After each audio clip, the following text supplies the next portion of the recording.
ഞാൻ ഹെൽത്ത് ഇൻഷുറൻസിനെ പറ്റി വീഡിയോ ചെയ്യുന്ന സമയത്ത് പലപ്പോഴും വരുന്ന ചോദ്യങ്ങളാണ് ഇത്. ഏത് കമ്പനിയുടെ പോളിസിയാണ് ഡോക്ടറെ നല്ലത്? ഇനി എങ്ങനെയാണ് കുറഞ്ഞ ചെലവിൽ മാക്സിമം കവറേജ് കിട്ടുന്ന പോളിസി എടുക്കേണ്ടത്? ഒരു അസുഖം വന്നാൽ ഇത് എങ്ങനെയാണ് ക്ലെയിം ചെയ്യേണ്ടത്? കുറേ ഇതിനു പിറകെ നടക്കേണ്ടതായിട്ട് വരുമോ? കമ്പനികൾ ഈ ഇൻഷുറൻസ് തരാതിരിക്കാൻ വേണ്ടി മാക്സിമം നോക്കാറില്ലേ? അപ്പോൾ ശരിക്കും നമ്മൾ പറ്റിക്കപ്പെടുകയല്ലേ ചെയ്യുന്നത്? ഈ ചോദ്യങ്ങൾ സ്ഥിരമായിട്ട് ഇങ്ങനെ വരാറുണ്ട്. ഇവിടെ ഞാൻ കുറച്ചധികം പേർ ചോദിച്ചിട്ടുള്ള 3-4 സംശയങ്ങളുടെ ഉത്തരങ്ങൾ പറയാനായിട്ട് ശ്രമിക്കാം. അപ്പോൾ ആദ്യത്തെ ചോദ്യം എന്താണ്? എങ്ങനെയാണ് നിങ്ങൾക്ക് യോജിച്ച നല്ലൊരു കമ്പനി ഹെൽത്ത് ഇൻഷുറൻസ് വിലക്കുറവിൽ നിങ്ങൾക്ക് അഫോർഡ് ചെയ്യാൻ പറ്റുന്ന രീതിയിൽ എടുക്കാനായിട്ട് സാധിക്കുന്നത്? ഇതാണ് ഫസ്റ്റ് ചോദ്യം. അതിനായിട്ട് ഞാൻ ഈ വീഡിയോയിലെ ഡിസ്ക്രിപ്ഷനിലും കമൻറ്റിലും ഒരു ലിങ്ക് കൊടുത്തിട്ടുണ്ട്. അവിടെ പോയി കഴിഞ്ഞാൽ നിങ്ങൾക്ക് ബേസിക് ഡീറ്റെയിൽസ് ഫില്ല് ചെയ്തതിന് ശേഷം നിങ്ങൾക്ക് അതനുസരിച്ചിട്ടുള്ള പലതരത്തിലുള്ള പ്ലാനുകൾ സ്ക്രീനിൽ തന്നെ കാണാനായിട്ട് പറ്റും. പക്ഷേ ഈ പോളിസികൾ ചിലപ്പോൾ നിങ്ങൾക്ക് മുഴുവനായിട്ടും യോജിക്കുന്നതായിരിക്കില്ല. അതിൽ പിന്നെയും നമുക്ക് കുറച്ച് പോളിസികൾ മാത്രം സോർട്ട് ചെയ്യാനായിട്ട് പറ്റും. അവിടെ ഓൾ ഫിൽട്ടർ എന്നൊരു ഓപ്ഷൻ ഉണ്ട്. അതിൽ പോയാൽ നിങ്ങൾക്ക് വേണ്ട ഫീച്ചേഴ്സ് സ്വയം തിരഞ്ഞെടുക്കാൻ പറ്റും. ഇനി സംശയം ഉണ്ടെങ്കിൽ ഈ ഡീറ്റെയിൽസ് നോക്കുമ്പോൾ തന്നെ അവരുടെ റെപ്രസെൻറ്റേറ്റീവ് കാള് നിങ്ങൾക്ക് വരും. അല്ലെങ്കിൽ ആ സൈറ്റിൽ തന്നെ കോൾ ബാക്ക് റിക്വസ്റ്റ് കൊടുക്കാനായിട്ട് പറ്റും. അപ്പോൾ അവർ ഇങ്ങോട്ട് വിളിച്ച് മലയാളത്തിൽ തന്നെ നിങ്ങൾക്ക് കാര്യങ്ങൾ ചോദിച്ച് മനസ്സിലാക്കാനായിട്ട് പറ്റും. അങ്ങനെ നമുക്ക് ഹെൽത്ത് ഇൻഷുറൻസ് എടുക്കാനായിട്ട് സാധിക്കും. ഈ ഹെൽത്ത് ഇൻഷുറൻസ് എടുക്കുന്ന പ്രോസസ്സിൽ മുഴുവനായിട്ടും അവരുടെ സഹായം സാധാരണ ലഭിക്കും. അങ്ങനെ വിശദമായി ചോദിച്ച് മനസ്സിലാക്കി നിങ്ങൾക്ക് വേണ്ട ഫീച്ചേഴ്സൊക്കെ തിരഞ്ഞെടുത്താൽ ഷോ പ്ലാൻസ് എന്ന ഓപ്ഷൻ ക്ലിക്ക് ചെയ്താൽ ഇപ്പോൾ തിരഞ്ഞെടുത്ത ഫീച്ചേഴ്സ് അനുസരിച്ചിട്ടുള്ള പ്ലാനുകൾ സോർട്ട് ചെയ്ത് സ്ക്രീനിൽ കാണാൻ പറ്റും. അതിൽ നിന്ന് നിങ്ങൾക്ക് യോജിച്ച ഒരു 3-4 പോളിസികളൊക്കെ സെലക്ട് ചെയ്ത് ആഡ് ടു കമ്പയർ കൊടുത്ത ശേഷം കമ്പയർ നൗ എന്ന് ക്ലിക്ക് ചെയ്താൽ ആ 3-4 പോളിസികൾ മാത്രമായിട്ട് ഒരു സ്ക്രീനിൽ ഫീച്ചേഴ്സിൻ്റെ അടിസ്ഥാനത്തിൽ നിങ്ങൾക്ക് താരതമ്യം ചെയ്യാനായിട്ട് പറ്റും. മാസം 400 മുതൽ 500 രൂപ മുതൽ തുടങ്ങി പ്ലാനുകളുണ്ട്. 1 കോടി വരെയൊക്കെ കവറേജ് കിട്ടും.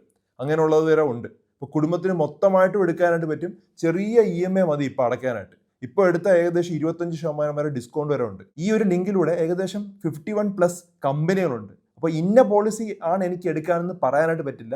കാരണം നിങ്ങൾ തന്നെയാണ് നിങ്ങൾക്ക് ആവശ്യമുള്ള ഇൻഷുറൻസ് സെലക്ട് ചെയ്യേണ്ടത്. അടുത്തൊരു ചോദ്യം വന്നത് ഈ ഒരു ക്ലെയിമിൻ്റെ പിറകെ നമ്മൾ നടക്കേണ്ടതായിട്ട് വരുമോ? നിങ്ങൾ മനസ്സിലാക്കേണ്ടത് നമ്മൾ 2 തരത്തിലുള്ള പോളിസികളുണ്ട്. സാധാരണ രീതിയിൽ ക്ലെയിം ചെയ്യുന്നത് നമ്മുടെ മുൻകൂട്ടി നിശ്ചയിച്ചിട്ടുള്ള ട്രീറ്റ്മെൻ്റ് ആണെങ്കിൽ നമുക്ക് ഇൻഷുറൻസ് കമ്പനിയെ മുൻകൂട്ടി അറിയിക്കാനായിട്ട് പറ്റും.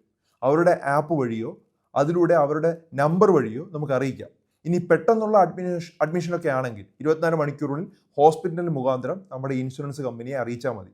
അതിനുവേണ്ടി നമ്മുടെ പ്ലാൻ കാർഡ്, ആധാർ കാർഡ്, നമ്മുടെ ഇൻഷുറൻസ് നമ്പർ, അതിൻ്റെ ഡോക്യുമെൻ്റ് ഒക്കെ സമർപ്പിക്കണം. ഇൻഷുറൻസ് ഹെൽപ്പ് ഡെസ്ക് ഉണ്ട് ഹോസ്പിറ്റലിൽ. അതിനുവേണ്ടിയാണ് അവിടെ എല്ലാം വെച്ചിരിക്കുന്നത്. അവരെല്ലാ സഹായങ്ങളും നൽകും. ഇനി ഞാൻ നേരത്തെ പറഞ്ഞ രീതിയിലാണ് എടുക്കുന്നതെങ്കിൽ നിങ്ങൾ ക്ലെയിമിൻ്റെ കാര്യത്തിൽ എല്ലാ സഹായങ്ങൾക്കുമായി ഒരു ഡെഡിക്കേറ്റഡ് റിലേഷൻഷിപ്പ് മാനേജറുടെ സഹായവും ഉണ്ട്. അപ്പോൾ നമ്മൾ സാധാരണ വാട്സാപ്പ് മെസ്സേജുമായിട്ട് അവരുമായിട്ട് ഇൻട്രാക്ട് ചെയ്യാനായിട്ട് പറ്റും.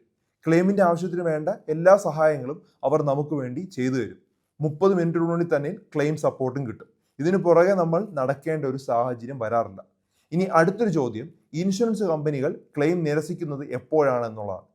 നിങ്ങൾ ഈ വീഡിയോയുടെ ഡിസ്ക്രിപ്ഷനിലും കമൻറ്റിലും ലിങ്കിലും പോയാൽ തന്നെ ബേസിക് ഡീറ്റെയിൽസ് കൊടുക്കുമ്പോൾ നിങ്ങൾക്ക് മുമ്പേ തന്നെ ഏതെങ്കിലും രോഗങ്ങളുണ്ടോ, അതിനുള്ള ട്രീറ്റ്മെൻറ്റ് എടുക്കുന്നുണ്ടോ, ഏതെങ്കിലും സർജറി കഴിഞ്ഞതാണോ, അങ്ങനെയുള്ള കാര്യങ്ങൾ കൂടി ഫില്ല് ചെയ്യണം. അതിൽ നിങ്ങൾ എന്തെങ്കിലും വിവരം തെറ്റായി കൊടുത്താൽ അത് പ്രശ്നമാണ്. അതായത് നിങ്ങൾക്കുണ്ടായിരുന്ന ഒരു രോഗം മറച്ചു വെച്ചിട്ടാണ് നിങ്ങൾ സബ്മിറ്റ് ചെയ്തത്, പിന്നീട് അത് കമ്പനി കണ്ടെത്തിയാൽ ക്ലെയിം റിജക്റ്റ് ചെയ്യാൻ സാധ്യതയുണ്ട്. നിങ്ങളുടെ രോഗവിവരങ്ങൾ കൃത്യമായിട്ട് കൊടുക്കേണ്ടത് വളരെ അത്യാവശ്യമാണ്. ചിലപ്പോൾ ചെറിയ ചെറിയ കാര്യങ്ങൾ പറഞ്ഞുകൊണ്ട് കമ്പനികൾ ക്ലെയിം നിരസിക്കാറുണ്ട്. അപ്പോൾ തന്നെ ഇൻഷുറൻസ് കമ്പനിയെ ഇതിനെക്കുറിച്ച് മെയിൽ വഴി പരാതിപ്പെടാൻ ചെയ്യാൻ പറ്റും. കൂടുതൽ കേസുകളിലും ക്ലെയിം തിരിച്ചു ലഭിക്കാറുണ്ട്. ഇനി ഇൻഷുറൻസ് കമ്പനി ക്ലെയിം തരുന്നില്ലെങ്കിൽ നമുക്ക് ഇൻഷുറൻസ് ഒംബുഡ്സ്മാനെ സമീപിക്കാനായിട്ട് പറ്റും. അതിനുശേഷവും ക്ലെയിം കിട്ടാതിരുന്നാൽ കൺസ്യൂമർ കോർട്ടിലേക്ക് വരെ പോകാം. ഇത്രയധികം പോകേണ്ടി വരില്ല.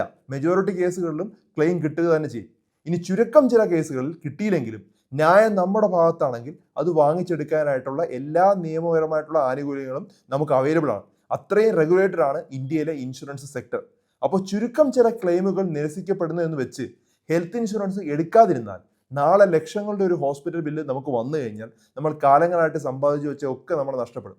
ഇപ്പോൾ ക്ലെയിം നിരസിച്ചാൽ നമുക്കത് നേടിയെടുക്കാനായിട്ടുള്ള എളുപ്പ വഴികളുണ്ട്. എന്നാൽ ഹെൽത്ത് ഇൻഷുറൻസ് എടുത്തില്ലെങ്കിൽ ഇതുപോലെ അസുഖം വന്നു കഴിഞ്ഞാൽ വലിയൊരു തുക കയ്യിൽ നിന്ന് കൊടുക്കേണ്ട ഒരു സാഹചര്യം വരും. അല്ലാതെ വേറൊരു വഴിയില്ല. അപ്പോൾ ഹെൽത്ത് ഇൻഷുറൻസ് അത്രത്തോളം ഇമ്പോർട്ടൻ്റ് ആണ്. ഇനി നമുക്ക് നല്ല ഹോസ്പിറ്റലിൽ ചികിത്സ വേണമെങ്കിൽ പക്ഷെ വലിയ രീതിയിൽ ഹെൽത്ത് ഇൻഷുറൻസ് പ്രീമിയം അടയ്ക്കാൻ സാധിക്കില്ലെങ്കിൽ അങ്ങനെയുള്ള ഷെയർഡ് വാർഡ് എന്നുള്ള ഓപ്ഷൻ വരെ ഇപ്പം ഹെൽത്ത് ഇൻഷുറൻസിൽ ഉണ്ട്. അപ്പോൾ ഹോസ്പിറ്റലിൽ നല്ല ഡോക്ടറിന് ട്രീറ്റ്മെന്റ് കിട്ടും, പക്ഷെ ഒരു സിംഗിൾ റൂം ആയിരിക്കില്ല, ഒരു ഷെയർഡ് വാർഡിലായിരിക്കും നമുക്ക് ചികിത്സ കിട്ടുന്നത്. നല്ല സൂപ്പർ സ്പെഷ്യാലിറ്റി ഹോസ്പിറ്റലിൽ വാർഡെന്ന് പറഞ്ഞാലും വൃത്തിയുള്ള സൗകര്യമുള്ള സ്ഥലങ്ങളായിരിക്കും. ഇപ്പോൾ സാധാരണ ഹോസ്പിറ്റലുകളിൽ വാർഡുമായിട്ട് ഇതിനെ താരതമ്യം ചെയ്യരുത്. അപ്പോൾ അങ്ങനെയുള്ള ഓപ്ഷൻസ് വരെ ഇപ്പോൾ ഉണ്ട്. ഇനി ചിലർക്ക് സംശയം നമുക്ക് ഇൻഷുറൻസ് ക്ലെയിം കിട്ടാൻ അറ്റ്ലീസ്റ്റ് ഒരു ദിവസമെങ്കിലും ഹോസ്പിറ്റലിൽ അഡ്മിറ്റ് ആകണമെന്നൊക്കെയാണ്. അങ്ങനെ അല്ലാത്ത അത്യാവശ്യം കോസ്റ്റ്ലി ആയിട്ടുള്ള ട്രീറ്റ്മെന്റ് ഒക്കെ ഉണ്ടല്ലോ എന്ന് പല ആളും ചോദിക്കാം. കീമോതെറാപ്പി അല്ലെങ്കിൽ സൈനസ് ഓപ്പറേഷൻ ഒക്കെ കുറച്ച് സമയത്തെ പ്രൊസീജിയർ ആയിരിക്കും. അത് കവർ ചെയ്യാൻ എന്താണ് വഴിയെന്ന് ചോദിക്കും. അതിന് ഡേ കെയർ എന്നുള്ളൊരു ഫീച്ചർ സെലക്ട് ചെയ്യണം. അത് പോളിസിയുടെ കൂടെ ആഡ് ചെയ്യണം. അത് കൂടാതെ ഹോസ്പിറ്റലിൽ വെച്ച് മാത്രമല്ല, ഇപ്പോൾ പല പ്രായമുള്ള ആളുകൾക്കും അവർക്ക് വീട്ടിൽ പോയി ട്രീറ്റ്മെന്റ് എടുക്കേണ്ട അവസ്ഥയാണ്. കാരണം ചില ആളുകൾ കിടപ്പിലായിരിക്കും. അപ്പം അങ്ങനെയുള്ള പോളിസികൾ ഇപ്പോൾ അവൈലബിൾ ആണ്. അങ്ങനെ വീട്ടിൽ വെച്ച് മാത്രം ട്രീറ്റ് എടുക്കാനായിട്ട് ഉള്ള കവറേജ് ഉണ്ട്. ഡൊമിസിലി കെയർ എന്നാണ് അതിനെ പറയുന്നത്. അതും കൂടെ ആഡ് ചെയ്യണം. അപ്പോൾ ഈ ഡിസ്ക്രിപ്ഷനിലും കമന്റിലും കൊടുത്തിരിക്കുന്ന ലിങ്കിൽ പോയി ഫിൽറ്റർ എന്ന ഓപ്ഷൻ സെലക്ട് ചെയ്ത് ഇങ്ങനെയുള്ള കാര്യങ്ങളെല്ലാം സെലക്ട് ചെയ്യാം. നിങ്ങൾക്ക് ഡയബറ്റീസ്, തൈറോയിഡ്, ആസ്മ പോലുള്ള അസുഖമുള്ളവർക്ക് പണ്ടൊന്നും ഇൻഷുറൻസ് ആദ്യ ദിവസം വരെ കിട്ടില്ലായിരുന്നു. ഇപ്പോൾ അത് ആദ്യ ദിവസം വരെ കിട്ടുന്ന തരത്തിലുള്ള പ്ലാനുകളുണ്ട്. പിന്നെ ഇപ്പോൾ GST കൂടെ ഇല്ലാതാക്കിയത് കൊണ്ട് ഏകദേശം 10 ലക്ഷത്തിൻ്റെ കവറേജിന് കൊടുത്തിരുന്ന ഒരു പണത്തിന് 20 ലക്ഷം രൂപയുടെ കവറേജ് കിട്ടുന്ന പോളിസി ഇപ്പോൾ ഉണ്ട്. പിന്നെ ഈ ഹെൽത്ത് ഇൻഷുറൻസ് നാട്ടിലുള്ളവർക്ക് മാത്രമല്ല പ്രവാസികൾക്കും എടുക്കാനായിട്ട് പറ്റും. പ്രത്യേകിച്ചും പല പ്രവാസികളുടെയും കുടുംബം നാട്ടിലായിരിക്കും. അവരുടെ പ്രായമായ മാതാപിതാക്കൾ അടക്കം നാട്ടിലായിരിക്കും. അപ്പോൾ അവർക്ക് വേണ്ട ചിലവ് കുറവ് രീതിയിൽ നേടണമെങ്കിൽ ഹെൽത്ത് ഇൻഷുറൻസ് എടുക്കുന്നതാണ് നല്ലത്.